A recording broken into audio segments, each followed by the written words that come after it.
Do you ever feel like, oh my gosh, am I just spinning in place?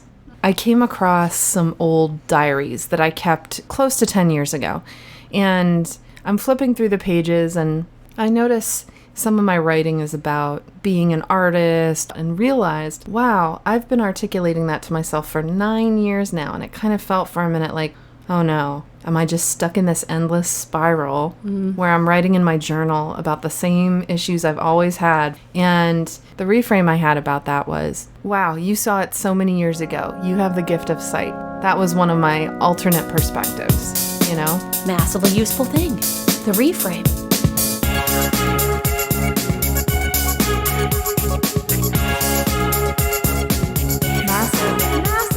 Massively useful thing. Okay, well, welcome to Massively Useful Thing.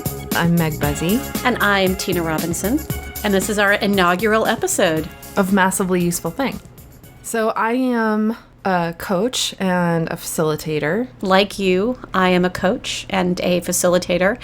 And like you, I had a past life doing very different things. So we are both stepping into 2.0, maybe 3.0 or 4.0 versions of ourselves, and this podcast is a big part of it. We both live in Los Angeles, but we're both transplants to Los Angeles. And we both have that practicality of the Midwest, so we both spent a lot of time in the Midwest. So to cut through a lot of the noise that we're bombarded with every day, we're going to focus this podcast on one massively useful thing. This massively useful thing will always be intended so that you can stop listening to this podcast and do it immediately. Oh, so yeah. It's always going to be something that you can put to use in a quick way. To bring this massively useful thing to life, we're going to role model it for you. Sort of like a chef doing a demo. We are going to show you how it's done so that you can do it at home. All right. So what is our massively useful thing for our inaugural podcast? The massively useful thing for today is the reframe, which is about when you find yourself stuck in a thought and it's a negative thought and you really need to figure out some other way to think about it so that you can move forward because it's just driving you crazy. Tina, what's a negative thought that's been just bopping around in your head? Oh, I just have to pick one? Yeah, just one for today. Just one for today. We don't want to drown everyone. No. So a negative thought that's been bouncing around in my head has been my nervousness about an upcoming pitch meeting for a prospective client. I really want to go into this meeting genuinely curious and open and confident and not stressed. And yet my inner gremlin has been beating me up, pressuring me to over-prepare and predict anything that they could ask me and anything that I might need to know, any model that I might need to display, any presentation I might need to share. So you have to be like the great all-powerful Oz hanging out in the background, just waiting for any possible question to come your way. Oh yeah, my inner gremlin is saying if you are not the oracle, you are going to fall on your face at this meeting. And some more evolved part of myself is saying, you know, Tina, you're really working hard on not being so stressed, bringing more joy into your life, and evolving past that past version of yourself. So the first challenge of this step one is getting to a headline description of the problem. Because people want to talk around the problem and talk about the problem, but like actually writing down the headline of the problem. So what's the headline there? My negative headline is, I don't know it all. And for those of you not viewing us, obviously, but listening to us, you could see the freaked out expression on my face when I say that. I don't have all the answers. The second step is, what are your thoughts and feelings about the headline? So what are your thoughts and feelings about, I don't know it all? Oh, you just saw me cringe. I curled up in a ball. Her whole body just like... Yeah, like that hermit crab sucking back in the shell. Well, I think Meg and I both bring an overachiever angle to a lot of the work that we do. Well, of course we do well in school. Well, of course we get what we want. Of course we're hired for whatever job. Of course. So that first thought is, I will not be deemed worthy if I do not know everything. So there's fear that comes because it's fear of the unknown, because admitting so much comes back to fear. Just about every negative thought comes back to fear. So it's fear. Yeah. And like, who are you if you're not the expert? Who am I if I'm pitching myself as an advisor, a coach, a facilitator? Who would hire a facilitator, a coach, a trainer who doesn't have all the answers? Well, so how would you name that perspective? Would you just name it fear, or how would you brand or name the perspective you're in when you feel all those feelings, reactions about it? I think fear is a good one. I'm trying to think of something more creative. You're not enough. Ooh, not enough. Not enough. Before you said not enough, I was going to say not useful. Yeah, not enough. Not enough. You're not enough. Not enough for the client. Whatever. For whatever it is. Not enough. The challenge of the time. Not enough to meet the challenge. So yeah. Yeah.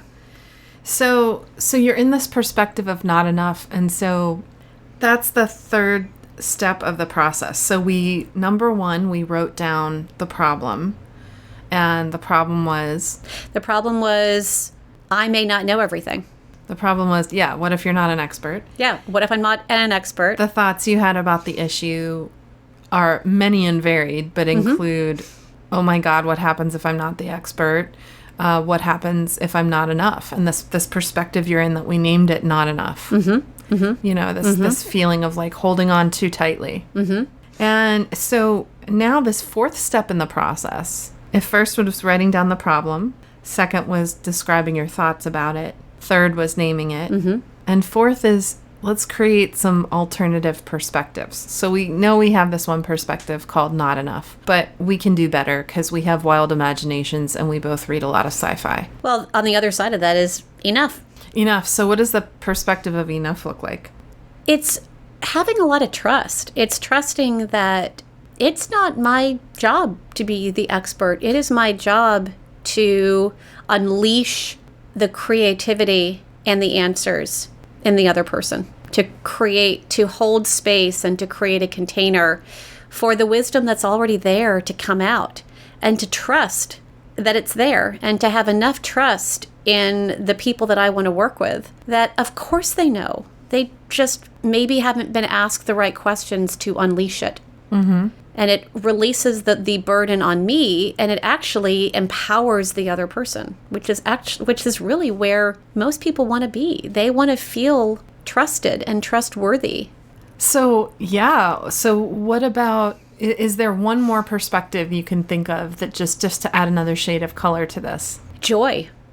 Okay, Fun. Tell us about what is the perspective of joy when you're looking at the problem of I'm not the expert. I'm not the expert. It's just, it's daunting. Yeah, but if you're looking at it from a place of joy. Have fun with it. No, you don't know everything, but wouldn't it be fun to have to go research stuff? You know what the hit I just got when I said that to you was I just thought of the Fool. Oh, the Fool in tarot. And the beginner. And just like, if you're not the expert, and you're coming from the perspective of joy, you can be like the experimenter, the jester, the fool. Like you can do the mad scientist. The mad scientist. Totally. Because you don't have anything to lose. Let's try this, or let's experiment. Let's hold it lightly enough. And you and I are both learning geeks.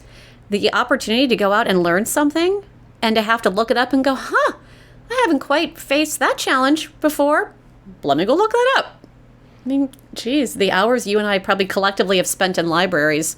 So we just like picked these three random lenses, and we put those lenses over this idea of the problem of I'm not an expert.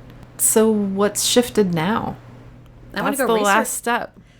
I want to go research. I want to let myself off the hook. And the clients that expect me to have all the answers and aren't willing to be creative and experiment and be full partners in this journey that we're going on as they imagine the possibilities for their workplace and their workforce, they're not the clients that are right for me to work with. So I'm going to go find them because they're going to say, we don't want you to be the expert. We want you to help us unleash our own creative and resourceful problem solving.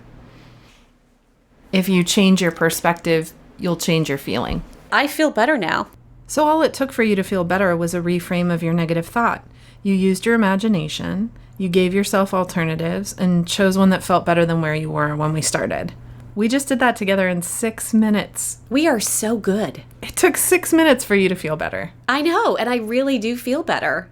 I really feel like even in the short time that we had together, I went from worried about this upcoming meeting to actually looking forward to it and being curious about what might happen. Yeah, and I mean, isn't that exactly what we're trying to do as coaches, and specifically with this podcast, is to give you a massively useful thing that only takes a few minutes to implement and you're already on your way to feeling better. Ooh, mic drop. We need a that. soundtrack for this. Because yeah. I'm thinking whenever we make one of these brilliant points, we should have some maybe applause. Corey does all the sound effects for his podcast, so he can... That would be really fun. Corey, this is a note for you to put sounds in when there's like insights, like ding, ding, ding, ding. Or maybe a Price is Right sound. Or a mic drop sound, perhaps. Mic drop sound. Yeah. Well, we'll think of something good. We can think of something maybe good. Like a conure screaming. So how did we come up with a name, Massively Useful Thing? Well, we're both geeks. I'm also a total sci-fi geek, so I'm specifically really into William Gibson and anything with vampires in it. But I also really, really love Douglas Adams. And so for me, Massively Useful Thing came out of thinking about The Hitchhiker's Guide to the Galaxy and his towel and the whole paradigm of the massive usefulness of towels. Exactly. Well, just like a towel, as they talked about in Hitchhiker's Guide to the Galaxy, it has practical value. You can wave your towel in emergencies. This has been a massively useful thing.